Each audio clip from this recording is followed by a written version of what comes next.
Dorothy Whitmore adjusted the pale blue cardigan around her shoulders as she walked slowly across the parking lot of Naval Station Norfolk. At 68, she moved with the careful steps of someone who had learned to respect her aging joints, her grey hair neatly pinned back in a style that hadn't changed in 20 years.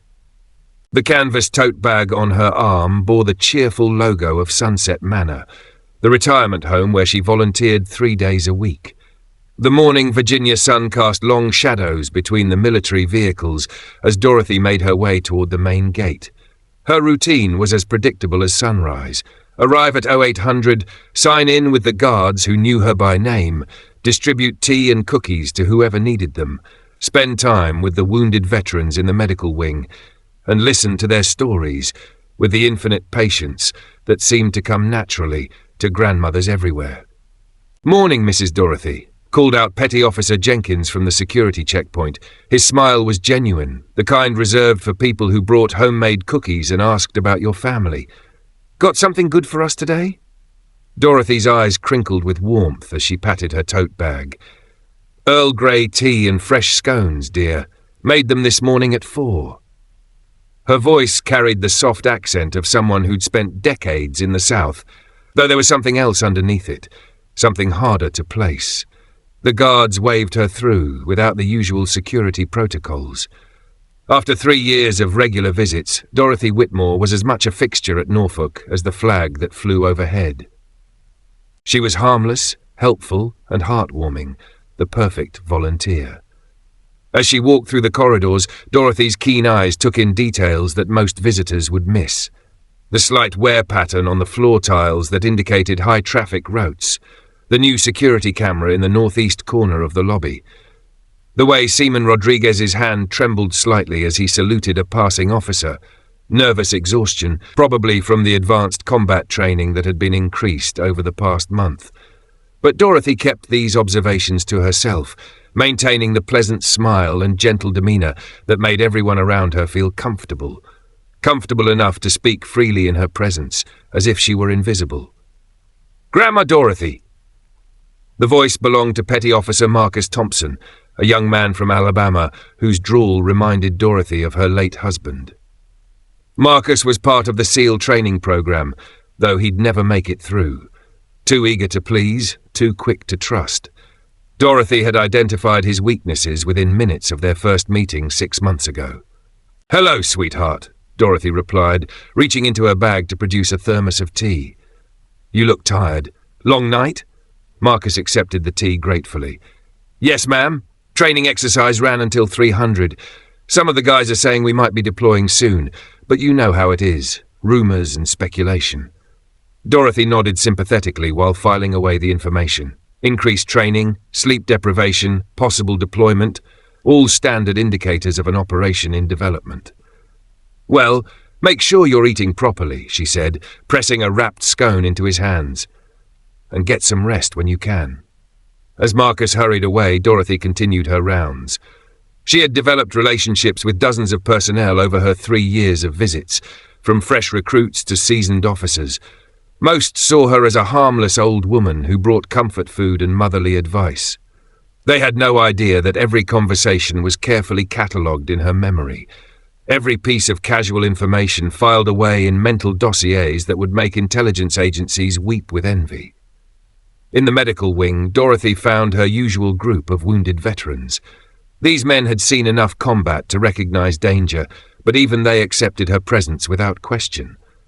Today's group included Staff Sergeant Williams, recovering from an IED blast in Afghanistan, and Captain Morrison, whose left arm would never fully heal from shrapnel damage sustained in Iraq. "Mrs. Dorothy," Captain Morrison greeted her, attempting to stand despite his injuries. "Oh, sit down, you silly man!" Dorothy scolded gently, helping him settle back into his wheelchair. "How's the physical therapy going?" As Morrison updated her on his progress, Dorothy noticed Lieutenant Commander Hayes entering the wing. Hayes was different from the others, older, more experienced, with the kind of alert awareness that came from years of classified operations. He'd been watching her for weeks, though he thought he was being subtle about it. Dorothy had dealt with suspicious intelligence officers before. The key was to be so perfectly innocuously normal that their paranoia eventually dismissed you as harmless. So she continued her volunteer work, bringing tea and comfort to wounded warriors while Hayes observed from a distance. It was during her visit to the recreation room that Dorothy encountered the group that would change everything. 5 young men, barely out of their teens, were clustered around a pool table. Their conversation was loud, boisterous, filled with the kind of bravado that young soldiers used to mask their insecurities. Dorothy recognized the type immediately. SEAL candidates, probably in their first year of training, convinced of their own invincibility. "Check it out," one of them said, nodding toward Dorothy as she arranged cookies on a nearby table. "Grandma's here with her little care package." The speaker was Seaman Roberts, a cocky kid from Texas whose psychological profile, which Dorothy had memorized from overheard conversations, showed classic narcissistic tendencies masked by surface charm. "Think she knitted us some socks?" asked his companion, Seaman Davis, a follower who compensated for his lack of leadership with excessive aggression. Dorothy continued arranging her refreshments, giving no indication that she was listening. This was often when people revealed the most about themselves, when they thought they were unobserved. "I bet she's got some war stories," Roberts continued, his voice dripping with mock respect. "Probably going to tell us about how tough things were during the Depression." The group laughed, the sound harsh in the quiet recreation room. Dorothy's hands never paused in their work, but something in her posture shifted almost imperceptibly. A tightening around her eyes that someone with the right training might have recognized as dangerous. "Mom," Roberts called out, his voice artificially sweet, "you got anything stronger than cookies? We're about to graduate to real SEAL training. Might need something with more kick." Dorothy turned to face them, her expression unchanged from its usual gentle warmth. "Oh my, real SEAL training! How exciting for you boys." The condescension in Roberts's smile was obvious. "Yes, ma'am. Going to be jumping out of helicopters, underwater demolition, hostage rescue.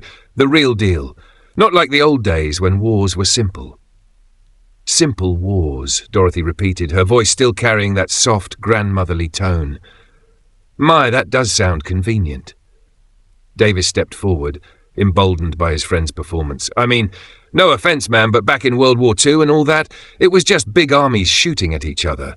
These days we got to deal with terrorist cyber warfare, psychological operations. It's way more complex." Dorothy nodded thoughtfully. "You're absolutely right, dear. I'm sure I couldn't possibly understand such complicated things." The third member of their group, Seaman Martinez, seemed uncomfortable with the direction of the conversation. "Guys, maybe we should—" "No, it's cool," Roberts interrupted. "Mrs. Dorothy doesn't mind. She likes talking to us young warriors, don't you, ma'am?" There was something in the way he emphasized young warriors that pushed beyond casual disrespect into deliberate cruelty. Dorothy had seen this pattern before, insecure young men asserting their perceived superiority over those they deemed weaker. "I certainly do enjoy our conversations," Dorothy replied. "Though I have to ask, have any of you actually completed SEAL training yet?" The question landed with perfect innocence, but Robert's face flushed slightly. "We're in the program. That's what matters." "Of course it is, sweetheart." Dorothy's tone remained supportive, but there was something underneath it now, something that made Martinez shift uncomfortably. "I'm sure you'll do wonderfully once you actually experience combat." The emphasis on actually was so subtle that Roberts almost missed it. When it registered, his expression darkened. "Look, lady. Dorothy, please. Dorothy, I appreciate what you do here, bringing snacks and all, but maybe stay in your lane, okay? Leave the military stuff to people who actually know what they're talking about." The recreation room had gone quiet. Other personnel were trying not to stare, but the tension was palpable. Dorothy stood there, hands folded in front of her pale blue cardigan, looking every inch the harmless volunteer being bullied by arrogant young men. "You're absolutely right," she said finally. "I should stick to what I know best." She turned back to her refreshment table, apparently defeated. Roberts and his friends exchanged satisfied grins, their dominance established. As they returned to their pool game, their voices carried clearly across the room. "Can you believe these old-timers? Think they know everything just because they're ancient. For real, Like, respect your elders and all, but know your place, you know? Dorothy continued arranging cookies with steady hands. But Lieutenant Commander Hayes, still observing from across the room, noticed something that the young SEALs had missed. Dorothy's movements were different now, more precise, more controlled, and when she turned to face the room again, something had changed in her eyes. The morning routine continued without further incident. Dorothy finished her visits, said goodbye to her various friends throughout the base, and departed at her usual time. As she walked toward the main gate, she passed Lieutenant Commander Hayes in the corridor. "Have a pleasant day, Mrs. Dorothy," he said, his tone casual but his eyes watchful. "Thank you, dear," she replied with her customary smile. "I certainly intend to." But as she walked away, Hayes could have sworn he heard her mutter something under her breath, something that sounded like Red Widow protocols activated. 3 days passed normally. Dorothy maintained her regular schedule, visiting the base with her tea and cookies, chatting with wounded veterans, and generally being the perfect volunteer. The incident with the SEAL candidates seemed forgotten, just another example of youth disrespecting age. Lieutenant Commander Hayes, however, found himself paying closer attention to Dorothy Whitmore. There was something about her that nagged at him, a professional instinct developed over 15 years of intelligence work. So he did what intelligence officers do. He ran a background check. What he found was remarkably unremarkable. Dorothy Marie Whitmore, born 1955 in Charleston, South Carolina. Married to Robert Whitmore, deceased 2010 for 47 years. 2 children, both living in other states. Retired elementary school teacher, active in her church. Volunteer at 3 different retirement homes and the naval base. Perfect. Too perfect. Hayes had seen enough manufactured identities to recognize the signs, not fabricated identities. Those were often easier to spot, but curated ones where a real person's life had been carefully shaped and directed to create the appearance of normalcy while concealing something else entirely. He was still pondering this mystery when the alarm sounded. It was 0347 hours on a Tuesday morning when Naval Station Norfolk went to full alert. The attack came from multiple directions, a coordinated assault that demonstrated intimate knowledge of the base's security protocols and defensive capabilities. The first wave consisted of cyber warfare specialists who disabled communications and surveillance systems with surgical precision. Within minutes, the base was isolated from external contact while remaining internally functional, a sophisticated technique that required months of planning and inside knowledge. The second wave was physical.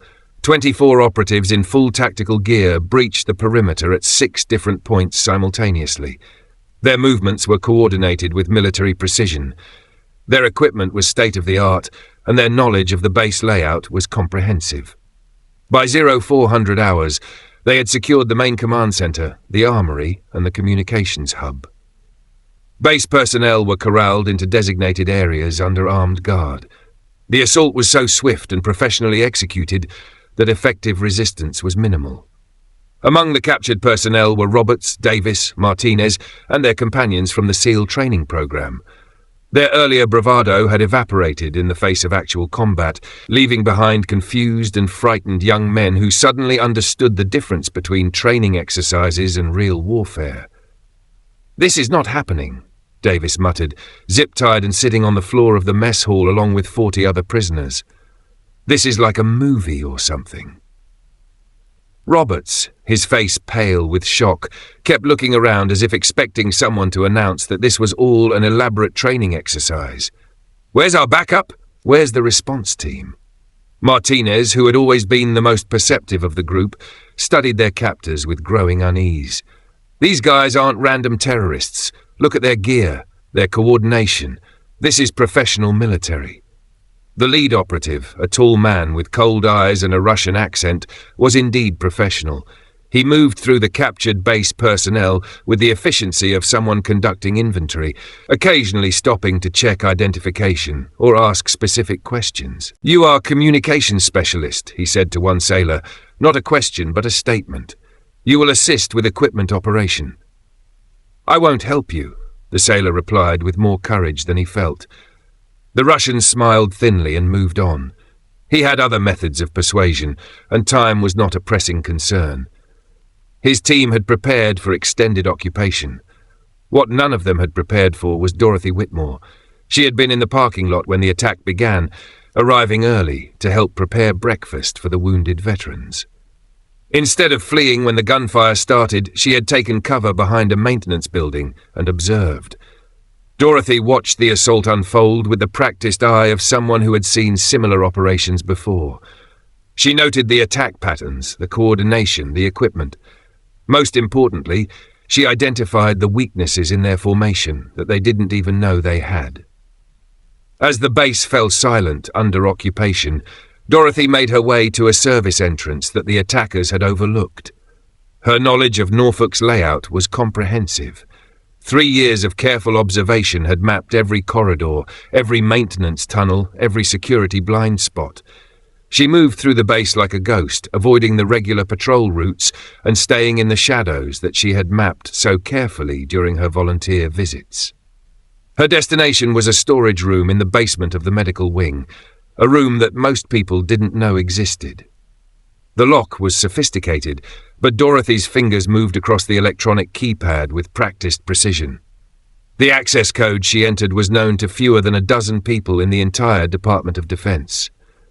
Inside the storage room were supplies that had nothing to do with medical equipment.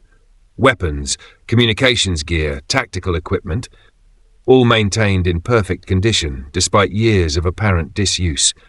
Dorothy selected items with the care of someone choosing tools for a specific job.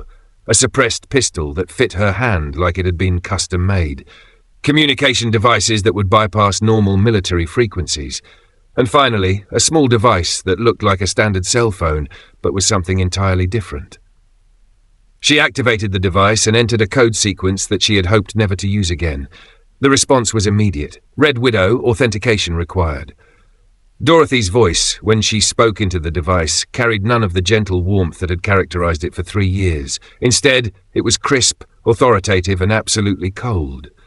Authentication, Dorothy 67 Alpha, Widow's Walk, Charleston Protocol.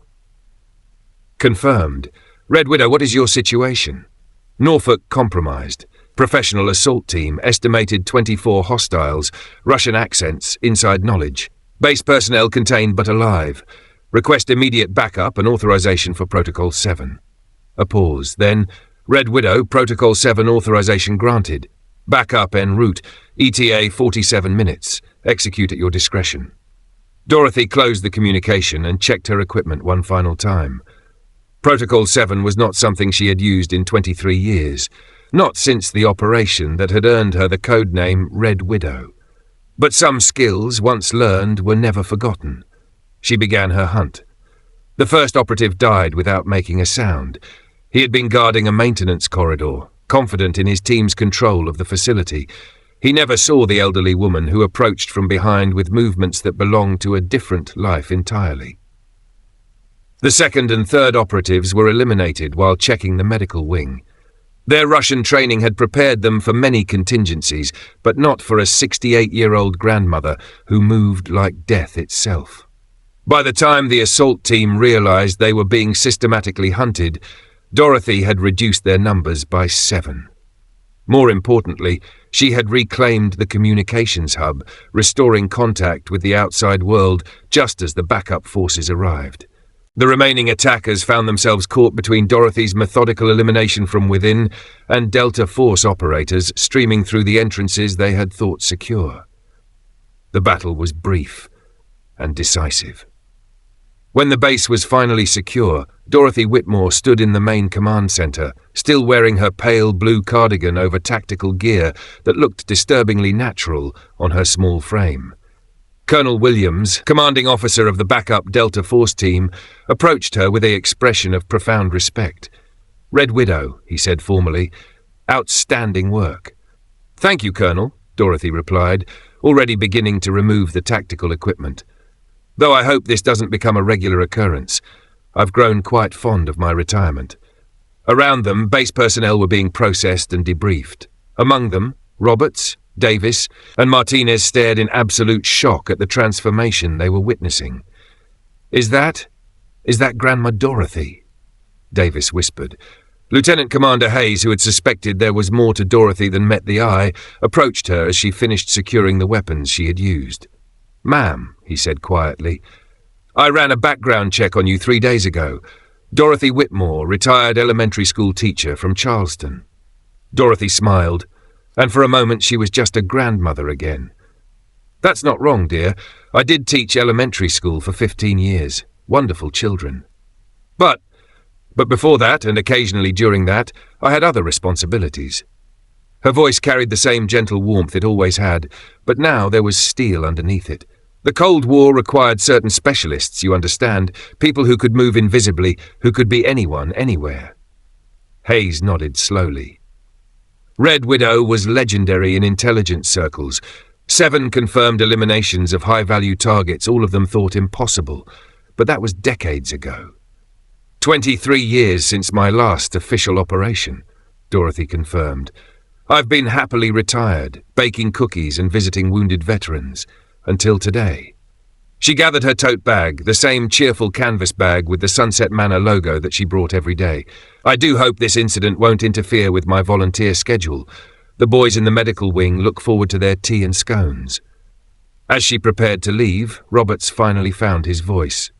"Ma'am? We." Dorothy turned to look at the young SEAL candidates who had mocked her 3 days earlier. Her expression was kind, without a trace of vindication or cruelty. "Yes, dear?" Robert struggled for words. "I'm sorry about what we said. We didn't know." "Of course you didn't know," Dorothy replied gently. "That was rather the point. But let me give you some advice, sweetheart. Real warriors don't need to announce themselves. They don't need to prove their strength by diminishing others. They simply do what needs to be done, when it needs to be done."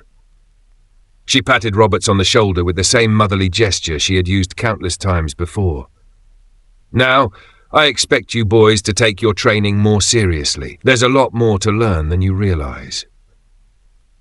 As Dorothy walked away, the entire command center stood in stunned silence.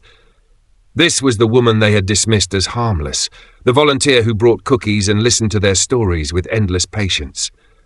Colonel Williams watched her go, then turned to Lieutenant Commander Hayes. "That's the most dangerous woman I've ever met," he said quietly. "And she spent 3 years here, invisible, protecting this base without anyone knowing." Hayes nodded slowly. "The perfect deep cover, hide in plain sight as exactly what people expect to see." "Think she'll keep coming around?" Hayes smiled. "I guarantee it. Same time, same routine, same cookies, like nothing ever happened." And he was right. The following Tuesday at exactly 0800 hours, Dorothy Whitmore walked through the main gate of Naval Station Norfolk. She wore her pale blue cardigan and carried her canvas tote bag filled with Earl Grey tea and fresh scones. The guards who waved her through now looked at her with new eyes, but their smiles were even more genuine than before. Word had spread quickly through the base about what had happened, though the official reports would remain classified. "Morning, Mrs. Dorothy," called out Petty Officer Jenkins, his salute a little sharper than usual. "Good morning, dear," Dorothy replied with her customary warmth. "Beautiful day, isn't it?" As she walked through the corridors toward the medical wing, personnel stepped aside with respectful nods, not out of fear but out of recognition. They were in the presence of someone who had dedicated her life to protecting others, even when those others didn't know they needed protection. In the recreation room, she found Roberts, Davis, and Martinez playing pool. Their conversation stopped when she entered, but this time the silence was respectful rather than dismissive. "Boys," she greeted them, beginning to arrange her refreshments on the nearby table. "I brought extra scones today. Thought you might be hungry after all that excitement." Roberts approached cautiously. "Mrs. Dorothy, about the other day." "What about it, sweetheart?" "I was wondering, could you maybe tell us some stories? About, the old days?" Dorothy smiled, the same gentle grandmother's smile she had always worn. "Oh, I don't think you'd find my stories very interesting. Just an old teacher who volunteered at a retirement home." But there was a twinkle in her eye that suggested she might be persuaded to share a tale or two. Nothing classified, of course. Nothing that would compromise ongoing operations. But perhaps a few stories about the importance of respecting your elders, and never underestimating the person sitting quietly in the corner. After all, you never know who they might really be.